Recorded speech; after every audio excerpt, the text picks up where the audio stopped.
Hola, la clase que vamos a presentar ahora se llama bronquiolitis obliterante posinfecciosa en niños. En ella desarrollaremos los criterios diagnósticos, cuáles son las complicaciones, cómo es la evolución y finalmente el tratamiento en torno a ella. La clase que vamos a desarrollar ahora se llama bronquiolitis obliterante posinfecciosa. Por alguna razón no descifrada, estos tres países, Chile, Brasil y Argentina, concentran la mayor experiencia publicada en torno a esta condición. Un poco lo que voy a presentar a continuación es esto. Hay un incremento significativo en la sobrevida de los pacientes con enfermedades pulmonares crónicas, específicamente la bronquiolitis obliterante posinfecciosa. Esto ha traído como consecuencia que aparezcan diversas complicaciones, tanto respiratorias como no respiratorias. Existen fenómenos inflamatorios desde el inicio de la infección, la injuria aguda en el momento inicial, que se traduce en el tiempo en el desarrollo de cicatrices y o fibrosis pulmonar. A pesar de que contamos con nuevas herramientas diagnósticas, aún las opciones terapéuticas son muy reducidas. Lo que yo voy a desarrollar está publicado en el Consenso Nacional de Bronquiolitis Obliterante Posinfecciosa de la Sociedad Chilena de Neumología Pediátrica del año 2009, volumen número 4. ¿Qué trata de buscar este consenso? Trata de buscar algún instrumento, alguna herramienta diagnóstica que combine la clínica, el uso de imágenes como el escáner de alta resolución y las pruebas de función pulmonar para intentar aproximar y mejorar el diagnóstico de esta condición respiratoria crónica. La bronquiolitis obliterante posinfecciosa es poco frecuente en el mundo y está dada o corresponde a un amplio espectro clínico. Cualquiera sea la causa, se caracteriza por la presencia de obstrucción y obliteración de la vía aérea pequeña, la vía aérea bronquiolar. Existen diferencias en la selección de los pacientes que han sido enrolados y publicados a lo largo del mundo, y por eso es importante reconocer cuál es la etiología o la causa que está detrás de estos fenómenos. No existe consenso en el mundo que establezca fácilmente su diagnóstico. Y eso ha llevado a una confusión de diagnósticos y términos, dado que en su revisión se confunde el concepto obliterante con constrictivo, con proliferativo. Más aún, la bronquiolitis obliterante no es lo que en adultos se conoce como BOOP. Cuando uno revisa los textos de enfermedad bronquiolar o enfermedad de vía aérea pequeña, como el RAI, lo primero que uno encuentra es la presencia de asma y bronquiolitis aguda, cuya causa es siempre de etiología infecciosa viral. Sin embargo, cuando uno revisa la letra chica del libro, empieza a encontrar otras causas de bronquitis o bronquiolitis, y en el cuarto puesto está la bronquiolitis constrictiva u obliterante. Por supuesto, existen otras condiciones como los nódulos o la bronquiolitis asociada a pólipos, la bronquiolitis celular o la panbronquiolitis difusa de los japoneses, que no son motivos de esta presentación. El consenso que mencioné al principio establece como criterios diagnósticos al menos tres que son muy importantes. El primero, la persistencia de síntomas respiratorios persistentes a lo largo de 4 o 6 semanas post-injuria infecciosa. El segundo, el atrapamiento de aire, la presencia de un patrón en mosaico, fibrosis o bronquiectasias en un escáner de alta resolución al menos 6 semanas post-injuria infecciosa. Evidentemente, la tercera causa pretende excluir otras enfermedades bronquiolares como el asma, la fibrosis quística, la displasia broncopulmonar, la tuberculosis, la disquinesia ciliar primaria, algunas inmunodeficiencias celulares o humorales y las cardiopatías congénitas. Estos tres criterios son los más importantes y deben estar presentes en todos los pacientes con bronquiolitis obliterante posinfecciosa. También el consenso establece la ausencia o escasa respuesta clínica o en los flujos bronquiolares 25-75 a 400 microgramos de salbutamol. Establece la necesidad que se identifique alguna etiología viral, en este caso el adenovirus. Establece la necesidad de determinar una no respuesta clínica luego de 2 o 4 semanas de prednisona a la dosis que está mencionada en la pantalla. Y establece una disminución de flujos tanto bronquiolares F25-75 como el flujo FB1 por debajo del 40%. Y finalmente establece la necesidad de un atrapamiento de aire en una radiografía de tórax al menos 6 semanas post-injuria. Como dije al principio, los tres primeros criterios en la parte superior de la pantalla son necesarios siendo los segundos criterios que pueden apoyar o sugerir su presencia, pero no establecer su diagnóstico en forma categórica. Esta es una radiografía de tórax de un adolescente de 13 años, donde quiero destacar la presencia de una importante hiperinsuflación en las bases, un tórax largo en forma de tonel, una hiperinsuflación que se hace evidente con el aplanamiento y el abombamiento de los diafragmas y un corazón atrapado en un mediastino estrecho. Esta es una radiografía de un evidente daño pulmonar crónico. Esta es la bronquiectasia de otro paciente, donde destaca en un corte en expiración la presencia de áreas en mosaico o parches, que son áreas que están normales en medio de estas áreas negras mal ventiladas y mal perfundidas. Estas áreas negras que estoy señalando no producen intercambio pulmonar, intercambio de aire pulmonar. Por lo tanto, estas áreas más grises que están por aquí son las áreas normales, áreas bien ventiladas y perfundidas, mientras que las áreas negras aquí señaladas son áreas enfermas. Lo segundo que quiero destacar es la presencia de estas dilataciones bronquiales o bronquiolares que sobrepasan la relación vaso-capilar vía aérea, donde se ve una relación más de 2 veces el diámetro del vaso, en este caso venal.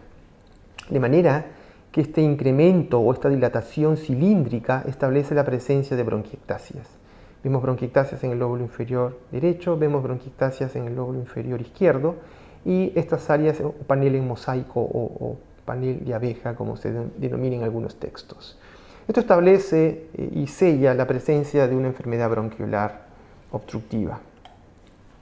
Esto es una pieza tomada de una autopsia de un paciente que falleció con una bronquiolitis obliterante, solo para destacar la presencia de unas grandes dilataciones saculares con contenido de pus en su interior. Aquí vemos claramente áreas de fibrosis que están demarcadas en amarillo, áreas que han perdido perfectamente la arquitectura pulmonar normal y áreas de necrosis pulmonar. Cuando uno ve una pieza anatómica de estas características, no puede establecer la etiología o la causa de muerte, solo puede establecer la presencia de enfermedad pulmonar crónica, áreas de cicatrices, cirrosis, áreas dilatadas y pus en su contenido. Es importante recordar la clínica de estos pacientes. La bronquiolitis obliterante se presenta preferentemente en los niños menores de 2 años. La injuria inicial, en el tiempo cero, es una bronquiolitis aguda, infecciosa, viral, que es indistinguible de cualquier otra bronquiolitis.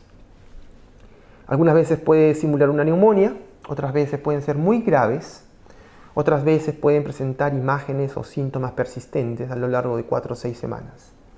En una publicación muy interesante de la revista Tórax, el año 2006, Alejandro Colom publica que la presencia de adenovirus en las secreciones respiratorias de estos pacientes tiene un riesgo de 49 veces más de desarrollar bronquiolitis obliterante, lo mismo que la presencia de ventilación mecánica incrementa el riesgo de desarrollo en 11 veces más. Cuando uno revisa estudios que evalúen la función pulmonar en torno a la bronquiolitis obliterante, existen por lo menos 3 publicaciones muy grandes y muy serias, están aquí las referencias, que no consideran la presencia de espirometría o flujometría para establecer el diagnóstico de bronquiolitis obliterante. Sí hay consenso en que debe haber una mínima o nula respuesta al uso de salbutamol, pero lo que no es claro y lo que no hay consenso es en definir qué es respuesta en FEV1. La mayoría de autores coincide en que al menos un 20 o 30% presenta una respuesta de BEF1 entre un 10 y un 12%, lo cual es respuesta de carácter no significativo. Algunos estudios locales evaluaron el estudio o la presencia de reversibilidad en flujos bronquiolares a través de la oscilometría de impulso. La doctora Linares es una representante de esta publicación, donde hay otros estudios también que han evaluado el Vmax-FRC, evaluando o considerando una respuesta alrededor del 7% en este cociente respiratorio. Lo que sí es importante, y es a manera de una perla, es que en los flujos 25-75 están desproporcionadamente disminuidos respecto al resto de flujos. Voy a poner un ejemplo a continuación para que se entienda lo que he dicho. Esta es una niña de nuestro hospital, una niña de 7 años. Esta es una curva flujo-volumen, de manera que me permiten determinar cuáles son los flujos respiratorios. Quiero que vean a la derecha, el FBC está en 96% del teórico, el FB1 está en el 66% del teórico, mientras que los flujos bronquiolares F25-75 están en 15% del teórico.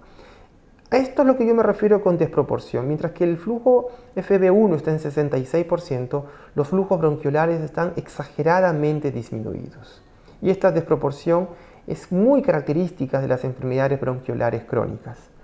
Finalmente, quiero destacar la diferencia entre la respuesta pre- y post-broncohilatadora, donde la respuesta es nula o ausente. Esta es una típica espirometría de una paciente escolar que fue secuelada por una infección por adenovirus grave. Existe mucha controversia en torno a la necesidad o al uso de las biopsias pulmonares. Por lo menos un sinnúmero de estudios, y aquí pongo 7 estudios, no consideran la biopsia como un criterio diagnóstico o un criterio necesario para establecer su presencia. ¿Por qué no? ¿Cuál es la razón de esto? Lo primero, que la clasificación histológica publicada no tiene un correlato clínico ni radiológico obvio. Quienes quieran ampliar la revisión de esto pueden revisar la revista Tórax, el volumen 61, la página 462. La segunda razón es que el pulmón afectado ocurre de manera heterogénea. Por lo tanto, es difícil precisar o asegurar que una vez que se funciona el pulmón, uno ha llegado a la zona enferma, la zona afectada. De manera que existe bastante cuestionamiento sobre si la biopsia pulmonar es el gold estándar para establecer bronquiolitis obliterante. Más aún, como mencioné, en ausencia de una etiología conocida, recordar que la bronquiolitis obliterante es la vía común de muchas infecciones o condiciones no infecciosas respiratorias, fibrosis quística, displasia, inmunodeficiencias, cardiopatías, etc. De manera que las definiciones clínicas son imperfectas y el uso de escáner de alta resolución ha revelado ser superior que las biopsias pulmonares tradicionales. En torno a tratamiento, el consenso nacional establece la necesidad de antibióticos, una quimio respiratoria permanente y un soporte nutricional adecuado. Sin embargo, otros factores como la lobectomía, el soporte psicológico, el uso de bronquilatadores en algunos pacientes que tengan disminución del índice o el score de Bohr, el score de disnea. Por supuesto, la actualización del calendario de inmunizaciones, el soporte ventilatorio no invasivo y posiblemente una rehabilitación pulmonar temprana, todos participen de un correcto tratamiento. Esta es la lista que voy a desarrollar a continuación. Son los tratamientos que voy desarrollando uno por uno. No existe un tratamiento para la bronquiolitis obliterante que sea específico. Menos existen estudios comparativos que evalúen superioridad o eficacia de ellos. Lo que sí existe es la extrapolación de otras enfermedades pulmonares y tratamientos que han brindado beneficios en fibrosis quística y se pretende extrapolar su experiencia en bronquiolitis obliterante, por ejemplo.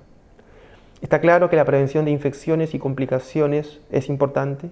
Es claro que el equipo debe ser multidisciplinario y también es claro que el tratamiento debe ser principalmente de soporte. ¿Qué es una exacerbación? Las exacerbaciones o el desarrollo de exacerbaciones post-injuria, post-infección durante el primer año de vida son muy frecuentes. Cada una de estas profundiza o empeora el daño pulmonar previo.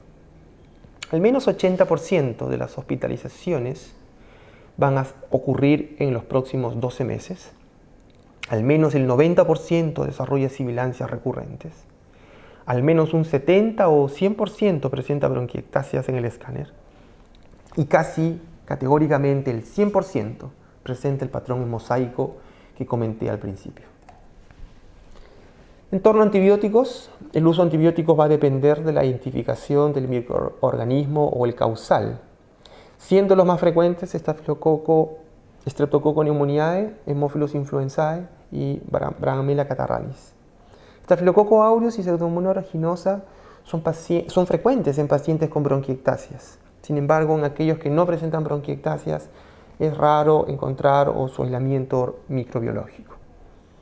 La neumonía por adenovirus o la neumonía bacteriana son indistinguibles, de manera que el uso de antibióticos en la fase aguda ha demostrado que no cambia la evolución respiratoria o el pronóstico a largo plazo. Es difícil asegurar que una neumonía por adenovirus no esté sobreinfectada. Por razones que ustedes saben, los hemogramas, las radiografías, la PCR pueden estar todos alterados y simular una infección bacteriana. Como mencioné, es frecuente el desarrollo de bronquiectasias. Es importante la confirmación de los cultivos de secreción traqueal en forma frecuente, lo cual nos va a permitir la identificación de etiologías o agentes específicos bacterianos. El uso de antibióticos debe ser en forma endovenosa, siempre en hospitales, por al menos 14 días. No existe evidencia del beneficio de las curas prolongadas de 21, 28 días de antibiótico, como sí ocurre en fibrosis quística o inmunodeficiencia. No existe ninguna evidencia que demuestre reducción en la carga bacteriana ni disminución en la inflamación, pero lo que sí está claro es que frente a cualquier exacerbación respiratoria, el uso de antibióticos debe ser prescrito. En torno a broncodilatadores, existen solo estudios observacionales que han demostrado que la mayoría de pacientes tenían una respuesta significativa al salbutamol cuando éste se determinaba mediante el uso de oscilometría. Esto es independiente de la severidad de la enfermedad. Esto es independiente de si tenían o no antecedentes de sibilancias recurrentes, aunque la experiencia publicada revela que muchos de ellos sí tenían lo que se conoce como hiperreactividad bronquial. Y salta la duda si es que la oscilometría de impulso sería el instrumento o la técnica más sensible que la espirometría para pesquisar o demostrar la reversibilidad a beta 2. Otro estudio, también publicado en un medio nacional, comparó el uso de oscilómetros, la IOS versus espirometría, demostrando que la oscilometría era más sensible o de mayor rendimiento que la espirometría. Un estudio publicado por el Dr. Tepper, usando curva flujo-volumen, reportó una obstrucción severa y fija, no reversible al uso de beta 2. Cuando se testea la presencia de hiperreactividad bronquial, hay dos instrumentos, mediante metacolina o el uso de adenosín 5-monofosfato. Ambas estructuras, ambos medicamentos demostraron una mayor respuesta de hiperreactividad bronquial a metacolina, pero no así al uso de adenosín monofosfato 5. Esto plantea la duda si los cambios estructurales son tempranos, presentes y sean la razón de esta no respuesta. También cabe mencionar que la respuesta a 5-monofosfato se correlacionó con una ausencia de eosinofilia de manera periférica, por lo tanto aquí cabe la duda si es que sea el mejor instrumento para su determinación. Su uso de broncodilatadores es amplio en todas partes del mundo, pese a que la función pulmonar revele una obstrucción fija. Cuando se practique su prescripción, estas deben ser prescritas con el uso de espaciadores y siempre a dosis altas, tratando de medir o cuantificar la reversibilidad, ya sea por espirometría u oscilometría. El uso de esteroides sistémicos o inhalados también son altamente prescritos. No existe ninguna evidencia que haya demostrado efectividad, lo cual está en duda. Si bien la inflamación juega un rol importante en la patogénesis de bronquiolitis obliterante, no hay evidencia que demuestre beneficio. Hardy, por ejemplo, en un estudio publicado en Chest el año 88, evaluó que el uso de corticosteroides inhalados fue posterior al desarrollo de fibrosis, confirmada por una biopsia. Demostró que la administración precoz de esteroides intenta modificar una respuesta fibroblástica, lo cual no se consigue. Y por otra parte, existe experiencia que el uso de metilprednisolona en dosis muy elevadas por 3 días consecutivos podría ser una alternativa en enfermedad grave, pero son recomendaciones de expertos. En cuanto a esteroides inhalados, hay una importante dificultad de depósito de este medicamento a nivel de la vía aérea periférica por la obstrucción que presenta. Se han ensayado dosis altas para intentar disminuir el efectos indeseables de los corticoides sistémicos, tratando de reducir la hiperactividad bronquial, pero nada de esto está demostrado. No logran evitar el desarrollo de la bronquiolitis obliterante post-trasplante, ni tampoco hay estudios controlados que evalúen su eficacia. En cuanto a salino hipertónico, una droga muy usada en fibrosis quística como mucolítico, se sabe que tiene un efecto en la rehidratación de las secreciones mediante el arrastre de agua del lumen al epitelio. Se conoce una eficacia y seguridad demostrada, tanto en bronquiolitis viral, fibrosis quística, algunos estudios en crisis asmática y menos estudios aún en bronquiolitis obliterante post-trasplante. Podrían tener un rol, sin embargo, esto no está demostrado, al mejorar el clearance mucociliar. Se han ensayado dosis de 3% en menores de 4 años y 7% en niños mayores de 4 años. Siempre se sugiere la premedicación con salbutamol 400 microgramos por el efecto broncoconstrictor que tiene esta droga. No hay publicaciones que evalúen su uso o efectividad en bronquiolitis obliterante postinfecciosa. En torno a citromicina, mucha experiencia publicada en panbronquiolitis obliterante en Japón, mucha experiencia en fibrosis quística, porque se sabe que reducen mediadores inflamatorios como la interleuquina 8, TNF-alfa e interleuquinas beta. En el síndrome post-trasplante, bronquiolitis obliterante post-trasplante, el uso prolongado de azitromicina lograría mejoría del FEV1. Un autor, Hergar, demostró que 3 veces por semana de azitromicina aumento y mejoría del FEV1 en 5 de 6 pacientes que se encontraban en condición post-trasplante, pero como ustedes ven, los tamaños de los grupos muestrales son muy pequeños. Yates estudió 20 pacientes con el síndrome de bronquiolitis obliterante post-trasplante, demostrando mejoría del flujo FEV1 luego de dosis bajas de 250 miligramos lunes, miércoles y viernes al cabo de 3 meses de uso. Se sabe que disminuyen la neutrofilia, disminuyen la interleuquina 8 a nivel de lavados bronquioalveolares y esto se asocia a mejoría del FEV1, aunque no hay evidencia publicada en torno a bronquiolitis obliterante postinfecciosa. Inmunoglobulinas o anticuerpos monoclonales. Su efectividad no ha sido probada. Se ha usado en dosis de 1 a 2 gramos por kilo día, administrado en forma mensual, en pacientes con enfermedad pulmonar crónica severa.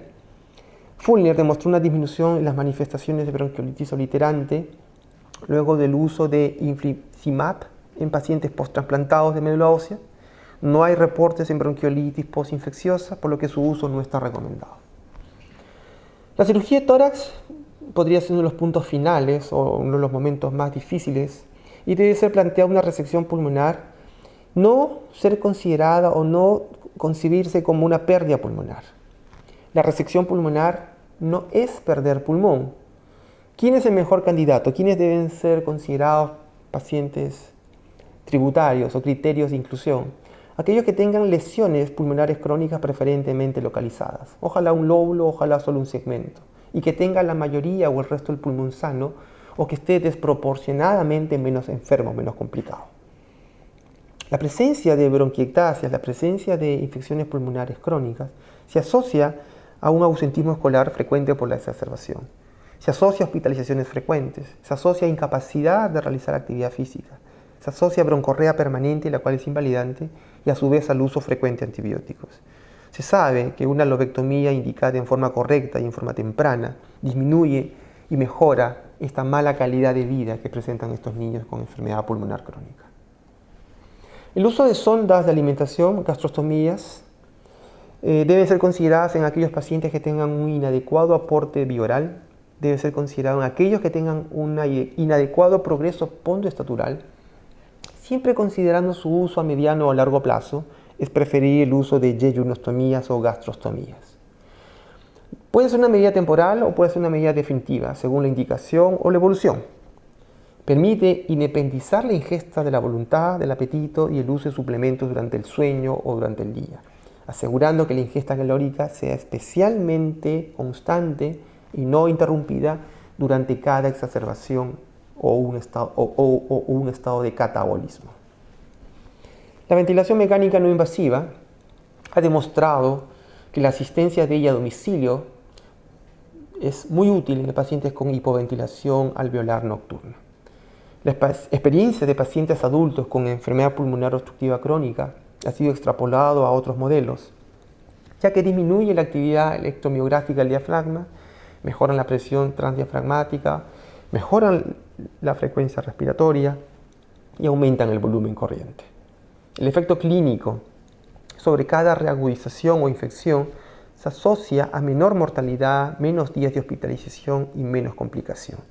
Sin embargo, la experiencia extrapolada de enfermedad pulmonar crónica o la enfermedad por hipoventilación nocturna no ha sido evaluada ni reportada con éxito en pacientes con bronquiolitis obliterante, por lo que estos reportes son ausentes. Hay muchos aspectos psicosociales en torno a esta enfermedad. Los procesos familiares experimentan experiencias complejas. Se conjuga la personalidad del paciente, las experiencias de vida de cada familia y las interrelaciones.